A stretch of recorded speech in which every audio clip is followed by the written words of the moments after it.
ভিডিওটি junior homeopathic চিকিৎসক বন্ধুদের দেখানোর জন্য এবং শেখানোর জন্য। এই ভিডিওটি ঠিক আগের ভিডিওটি একটি মাথা যন্ত্রণা কেস ছিল। যারা ভিডিওগুলি সিরিয়ালি দেখেন বা নিয়ম মতো দেখেন তারা দেখতে পাবেন এই ভিডিওটির আগের ভিডিও একটি মাথা যন্ত্রণার কেস, তাকে সিলেকশন করেছি সোডিয়াম সালফেট। আর এই ভিডিওটি এটাও মাথা যন্ত্রণা এবং অবাক কাণ্ড, মানে সারপ্রাইজিংলি এনাফ এটাও ওনার হাজব্যান্ডের। এরা দুজনেই স্বামী স্ত্রী, ভদ্রলোক স্কুল শিক্ষক। ওনার স্ত্রীকে আগে দেখলাম, তো স্ত্রীর মাথা যন্ত্রণা 1 বছরের ডিউরেশন ছিল, প্রেসক্রিপশন করেছি সোডিয়াম সালফেট। এনার মাথার যন্ত্রণা, এই মাস্টারমশাইয়ের মাথার যন্ত্রণা 10 বছরের, কিন্তু ওনার সিলেকশন হয়ে গেল আলাদা। ওনার সিলেকশন হয়ে গেল ক্লাব মস, ওনার সিলেকশন হয়ে গেল ক্লাব মস। অথচ মাথার যন্ত্রণা, অথচ একই বাড়ি, অথচ স্বামী স্ত্রী, একই পরিবার, একই খাবার, একই পরিবেশ, একই ঘর, একই বাড়ি, কিন্তু ওষুধ আলাদা। This is homeopathy. স্বতন্ত্রীকরণ, ইন্ডিভিজুয়ালাইজেশন, নট জেনারেলাইজেশন। গড়ে নয়, রাফলি নয়, অ্যাভারেজ নয়, মোরাললেস নয়, ইন জেনারেল নয়।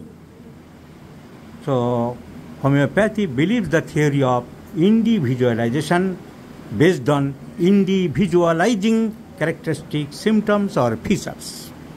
তাহলে এনার কেন 10 বছরের মাথার যন্ত্রণা? এনার ক্ষেত্রে সোডিয়াম সালফেট নয়, ক্লাব মাস কেন? ক্লাব মাস আমরা অনেক কষ্ট করে সিলেকশন করলাম, সেইটা অন্তরায়টা কি এবং কিভাবে সিলেকশন করলাম সেটা আমি জুনিয়র ডাক্তারদের বুঝিয়ে দিতে চাইছি। দেখো, ওনার মাথার যন্ত্রণা 10 বছর ধরে হচ্ছে। ওনাকে আমাদের ডাক্তারবাবু যে কেস টেকিং করেছে সে লিখেছে 12টা থেকে আরম্ভ হয়ে 4টে পর্যন্ত থাকে। তাহলে 12টা থেকে 4টে বৃদ্ধি আমি রেপার্টরিতে দেখতে যাচ্ছিলাম। এই যে বোঝার ভুল, রোগীদের সাথে হোমিওপ্যাথিক চিকিৎসকদের অনেক আলোচনা না করলে, হড়বড় করে 1 মিনিট 2 মিনিটে রোগী সারলে কোনোদিন রোগী সারে না। তার কারণ রোগীরা অনেক সময় তথ্য ঠিক দেয় না। ঠিক দেয় মানে কি, রোগী কি ইচ্ছা করে দিচ্ছে না তা নয়, রোগী কি ভুল করছে তা নয়। রোগী উনি যেটা দেখছেন, যা ভাবছেন, মনে করছেন, যা হচ্ছে তাই বলছে। তোমার কোনটা দরকার, তোমার ইন্টারপ্রিটেশনে কী আসবে সে তো উনি জানেন না। উনি দেখেছেন 12টার দিকে আরম্ভ হয়, 4টের দিকে কমে যায়। কিন্তু কেন 4টের দিকে কমে? প্রত্যেক দিন কি 4টের দিকে কমে? এর মধ্যে কি কোনো ওষুধ খান? এই যে কেস টেকিং করেছে ডাক্তারবাবু সেটা জিজ্ঞাসা করেননি। উনি 12টায় আরম্ভ হলে আর সহ্য করতে পারেন না, 12টা থেকে 1টার মধ্যে ট্যাবলেট খেয়ে নেয়, ব্যথার বড়ি খেয়ে নেয়। তাহলে ব্যথার বড়ি খেয়ে নিলে আস্তে আস্তে কমতে কমতে দেখা গেছে 3:30 4টের পরে আর মাথা যন্ত্রণা নেই। তাহলে এই কমাটা কি ন্যাচারাল কমা হলো? Is it normal modalities? No. So 12টা থেকে 4টে তাই আমি কেটে দিলাম। তাহলে বিগিনিংটা আমার ঠিক আছে, I can take the beginning, যে 12টা 1টার দিকে আরম্ভ হচ্ছে, কিন্তু এন্ডিংটা is depends on the circumstantial factor, the medicine, allopathic tablet. তাহলে দুপুরের পর থেকে বাড়ে, খালি পেটে বাড়ে। উনি দেখেছেন ভরা পেটেও বাড়ে, খালি পেটেও বাড়ে। ভরা পেটে বাড়ে মানে খাওয়ার 2 ঘন্টা পরে বাড়ে, আর খালি পেট হলেই বাড়ে। তো এমটি স্টোমাক, যেটা কেস টেকিংয়ে ছিল না, আমি নোট করলাম। এই জন্য আমি ছেলেরা কেস টেকিং করলে সবসময় 2 ইঞ্চি 3 ইঞ্চি ফাঁকা জায়গায় রাখতে বলি, একটা কমপ্লেন থেকে আরেকটা কমপ্লেনের মধ্যে। এই যেমন রেখেছে আজকের হেডেকের পরে অ্যাজমা, ওনার একটা শ্বাসকষ্ট আছে মাঝখানে। কারণ আমি হেডেকটাকে কমপ্লিট করবো, আরও কি জিজ্ঞাসা করবো তুমি জানো না। তোমার থেকে আমি অনেক অভিজ্ঞ, অনেক সিনিয়র, আমার অনেক অভিজ্ঞতা আছে, আমি জানি অনেক জিনিস তোমরা লিখছে না, বাদ পড়ে যাচ্ছে, বুঝতে পারছো না। সুতরাং জায়গা রাখতে হবে, এটা প্রত্যেকটা বলি। অনেকেই সেখানে হু করে বসে যায়, কেস টেকিং করে, কেস টেকিংয়ের মাথা মুন্ডু বোঝে না, তার সময় কাটায়। আমি জানি রোগীদেরও সময় কাটুক, পরে তো আমাকে সব ভেরিফাই করতেই হবে। তো এমটি স্টোমাকে বাড়ে, খাওয়ার 2 ঘন্টা পরে বাড়ে।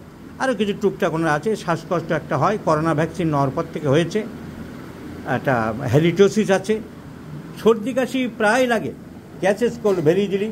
ওনার শীত বেশি, পিপাসা বেশি, খাবার দাবার গরম ভালোবাসে, লবণ আগে প্রচুর খেত, এখন বুঝেছে যে খাওয়া বারণ, খাওয়া ক্ষতিকর, অনিষ্টকর, এখন আর খান না।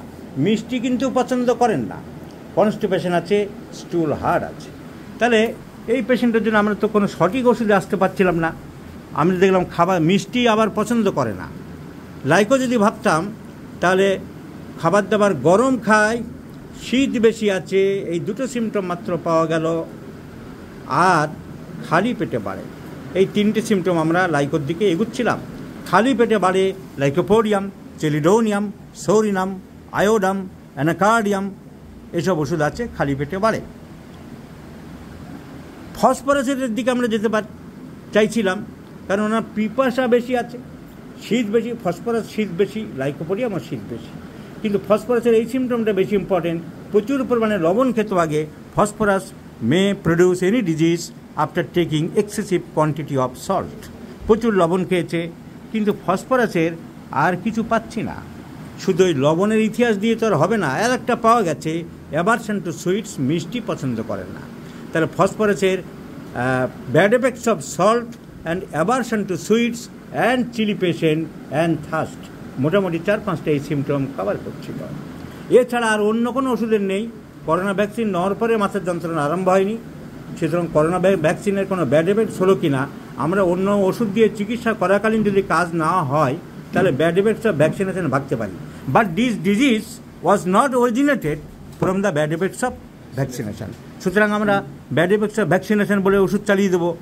সব কিছু বুঝতে হবে, অ্যানালিসিস করতে হবে, ইন্টারপ্রিটেশন করতে হবে, অনুধাবন করতে হবে, ফাইন থিঙ্কিং করতে হবে, র্যাশনাল মাইন্ড হতে হবে, জুডিশিয়াল মাইন্ড হতে হবে, অ্যাকুমেনিক থটস হতে হবে।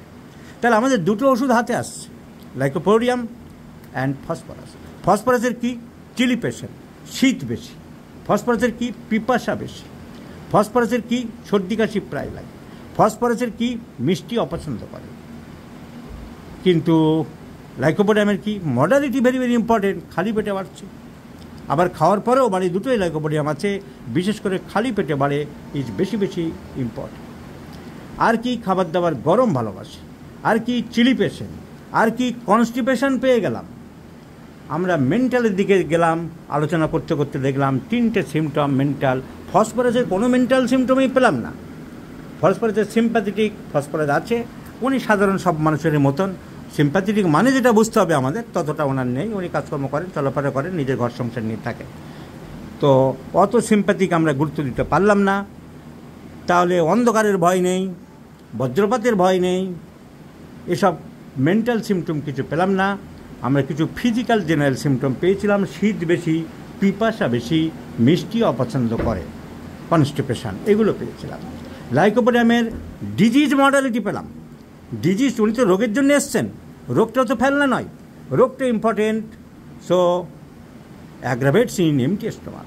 তার সাথে ফ্লাটুলেন্স, অ্যাসিডিটি, পেট গ্যাস, অম্বল এসব হলে মাথার যন্ত্রণা বাড়ে বলেছেন। So the headache is related with abdominal disorders.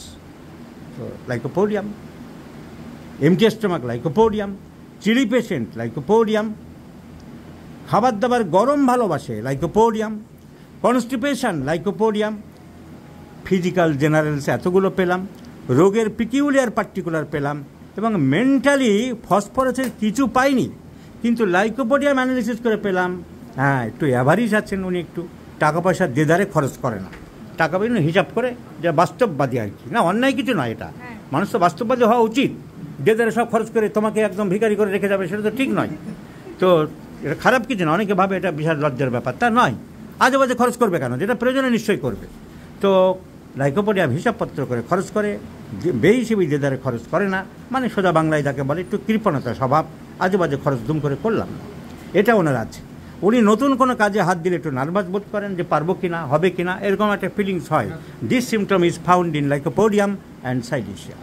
মনের দৃঢ়তার অভাব, গ্রাফাইটিসও আছে, যে আমি পারবো কিনা, ইনডিসিসিভ, একটা হেজিটেটিভ মনোভাব, এটা ওনার আছে। আর কাজকর্ম চিন্তা ভাবনা সবার সাথে আলোচনা করলেও লাইকোপোডিয়াম পেশেন্টরা ভাবে আমারটাই ঠিক। আলোচনা করলাম ওয়াইফের সাথে, বাবার সাথে, মায়ের সাথে, বন্ধুর সাথে, কিন্তু মনে হয় তারা নিজেদের একটু ইন্টেলেকচুয়ালভাবে মনে করে আই অ্যাম দ্য কারেক্ট, বলছো বটে কিন্তু আমার ডিসিশন ঠিক। তো সেটা অন্যায় কিছু বলা যায় না। আবার গীতাতে বলা আছে, শ্রীকৃষ্ণ বলছে তোমার নিজের ডিসিশনটাই কিন্তু ঠিক। তো সেই হিসাবে আমরা লাইকোপোডিয়ামের পেশেন্টকে তো ভুল বলতেও পারি না।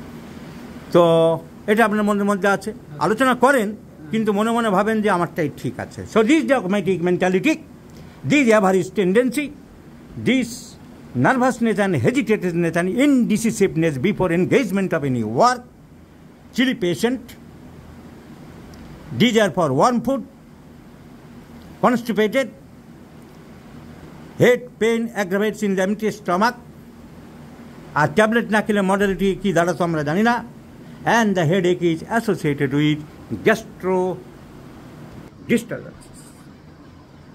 So all symptoms corresponding the Lycopodium clavitum. Let's prescribe Lycopodium clavitum in 50 millisieverts scale of potencies, and let's see the result. I do believe this single medicine will improve our patient, this teacher. Thank you very much, Mr. Das Adhikari. আপনাকে আরোগ্যের জন্য যথাসম্ভব চেষ্টা করছি। আমার মনে হয় আমি খুব কারেক্ট ওষুধ আপনার জন্য সিলেকশন করেছি, এবং সবথেকে বড় কথা, আনন্দের কথা, এরা হোমিওপ্যাথিক ফ্যামিলির লোক। ওনার বাবাও হোমিওপ্যাথি প্র্যাকটিস করতেন, উনিও হোমিওপ্যাথি সম্বন্ধে সম্যক ধারণা রাখেন, সামান্য বাড়িতে টুকটাক চর্চাও করেন। তো যেহেতু আপনি চর্চা করেন, ম্যাথমেটিকা পড়েন, আপনি বুঝতে পেরেছেন আপনাদের দুজনের ওষুধ খুব পারফেক্ট সিলেকশন হয়েছে বলেই মনে করা যেতে পারে। আপনাকে অসংখ্য ধন্যবাদ, আপনি ভিডিওটি ডাক্তারদের মধ্যে শেয়ার করার পারমিশন দিয়েছেন সেই জন্য।